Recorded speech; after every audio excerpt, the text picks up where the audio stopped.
నమస్తే ప్రేక్షకులకు దసరా శుభాకాంక్షలు. దసరా నవరాత్రుల్లో ఒక్కొక్క రోజు ఏ అమ్మవారు ఏ అవతారంలో ఉంటుంది, ఆ అవతార విశిష్టత ఏంటి, దాని వెనకున్న కథ ఏంటి, ఏ నైవేద్యాలు సమర్పించాలి, ఎట్లా పూజ చేసుకోవాలి, ఏ శ్లోకాలు చదవాలి అనే విషయాలని వివరంగా ఇప్పుడు చూద్దాము.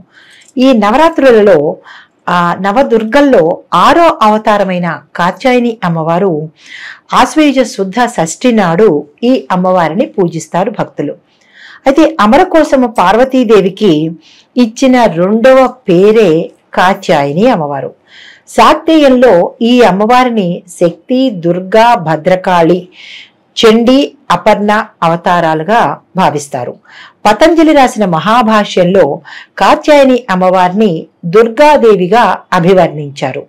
అయితే ఇది క్రీస్తు పూర్వం 2వ శతాబ్దంలో ఈ ప్రస్తావన వచ్చిందనమాట. యజుర్వేదంలోని తైత్తిరీయ ఉపనిషత్తులో అరణ్యక అనే ఘట్టంలో మొట్టమొదటి ఈ అమ్మవారి ప్రస్తావన వస్తుంది.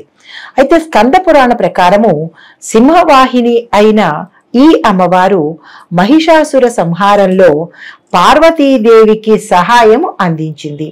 నవరాత్రుల సమయంలో ఈ అమ్మవారిని భారతదేశం అంతటా పూజిస్తారు.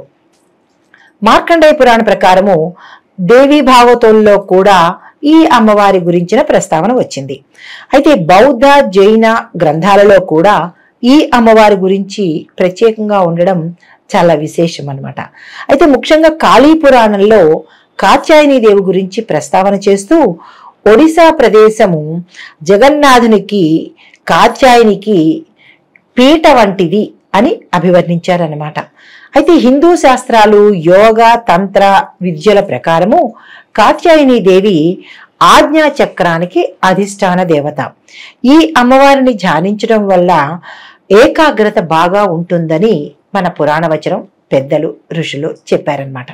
అయితే ఈ అమ్మవారి ధ్యాన శ్లోకం ఏంటంటే, చంద్రహాసోజ్వల కరా శార్దూల వరవాహన కాత్యాయని శుభం దద్యాద్దేవి దానవఘాతిని.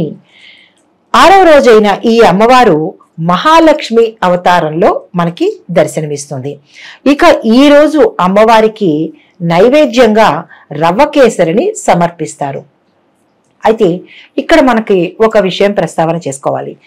ఈ నవరాత్రులలో ఏ అమ్మవారిని పూజించేటప్పుడు ఏ సమయాలు ఉంటాయి అంటే, తిథి మారినప్పుడల్లా మనకి పూజా సమయాలు కూడా మారుతూ ఉంటాయి. కాబట్టి ఈ అమ్మవారు పంచమి తిథిలో 8వ తారీఖు మంగళవారం నాడు మనకి శుభాశుభం సమయాలు చెప్తాను. అంటే రాహుకాలము, దుర్ముహూర్త కాలము చూద్దాము. ఇప్పుడు రాహుకాలం అయితే మధ్యాహ్నం 3 నుంచి 4:30 నిమిషాల వరకు ఉంది. దుర్ముహూర్తం అయితే 8 గంటల 17 నిమిషాల నుంచి 9 గంటల 4 నిమిషాల వరకు ఉంది.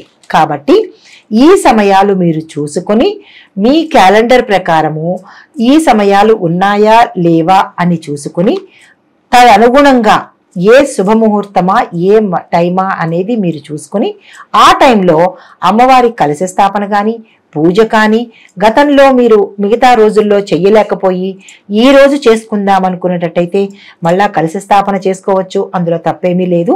తదుపరి అవతారము 7వ అవతారము దుర్గాదేవి. ఆవిడకి ఇష్టమైన నైవేద్యం పులగం, కదంబం. ఆవిడకి ఇష్టమైన పువ్వు మందార పువ్వులు. ఆవిడకి ఇష్టమైన రంగు ఎరుపు రంగు. ఆ తల్లికి నిషేధించవలసిన వస్తువులు ఇష్టమైన వస్తువులు. అంటే ఆ రోజు మనం ఏదైతే మనకి ఇష్టమో అవి మనం వదిలేయాలన్నమాట. ఆవిడ మనకి ఇచ్చే ఫలితం ఏంటంటే శత్రువుల మీద విజయాన్ని మనకి ఇస్తుంది. ఆవిడకి అంటే మనం ఆ రోజు ఆ తల్లికి గాని గుళ్ళో గాని ఇవ్వవలసినది ఎర్రని చీరని దానంగా ఇవ్వాలి. ఆ తల్లి యొక్క మంత్రం ఓం దుం దుర్గాయై నమః. తదుపరి అవతారము 8వ అవతారము మహిషాసుర మర్ధని అవతారము. ఈవిడికి ఇష్టమైన నైవేద్యము పులిహోర, గారెలు, పానకము, వడపప్పు. ఈవిడికి ఇష్టమైన పువ్వులు నల్లని కలువపుతో కనుక పూజ చేసినట్లయితే ఆ తల్లికి మహాప్రీతి. ఆవిడికి ఇష్టమైన రంగు ముక్కు పొడుం ఎరుపు నేత చీర. నిషేధించవలసింది రాత్రిపూట భోజనము, అంటే ఏకభుక్తం అన్నమాట. ఆవిడ మనకి ఇచ్చే ఫలితము ధైర్యము, విజయము. మనం దానంగా ఇవ్వవలసింది స్వయం పాకము. ఏదైనా గుళ్ళో బేదలకు కానీ గుళ్ళో కానీ స్వయం పాకం మనం దానంగా ఇవ్వాలి. ఆ తల్లి యొక్క మంత్రము ఓం హ్రీం శ్రీం క్లీం మహిషాసుర మర్దిన్యై నమః. ఓం హ్రీం శ్రీం క్లీం మహిషాసుర మర్దిన్యై నమః. తదుపరి అవతారము శ్రీ రాజరాజేశ్వరి అవతారము, 9వ అవతారము. ఆ తల్లికి నైవేద్యంగా శాకాన్నము పెట్టాలి. ఆ తల్లికి ఇష్టమైన పువ్వులు ఎర్రని పుష్పాలు. ఆ తల్లికి నచ్చిన రంగు ఆకుపచ్చ. ఆ తల్లికి మనం నిషేధించవలసిన, అంటే పూజలో కానీ విడిగా కానీ నిషేధించవలసింది గుమ్మడికాయను ఆ రోజును మనం నిషేధించాలి. తదుపరి ఆవిడ మనకి ఇచ్చేది ఏంటంటే శక్తిని, సౌభాగ్యాన్ని మనకి తిరిగి ఇస్తుంది.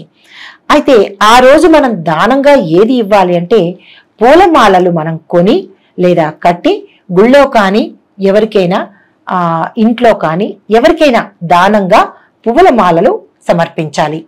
ఆ తల్లి యొక్క మంత్రము ఓం హ్రీం రాజరాజేశ్వర్యై నమః. ఇది మనం శరన్నవరాత్రులలో ఈ తల్లిని ఏమి నిషేధించాలి, ఏమి సమర్పించాలి, ఆ తల్లి మనకి ఏమిస్తుందని క్లుప్తంగా మీకు తెలియడం కోసము, పాటించడం కోసము యథాశక్తి నేను చేసిన ప్రయత్నము. నమస్తే.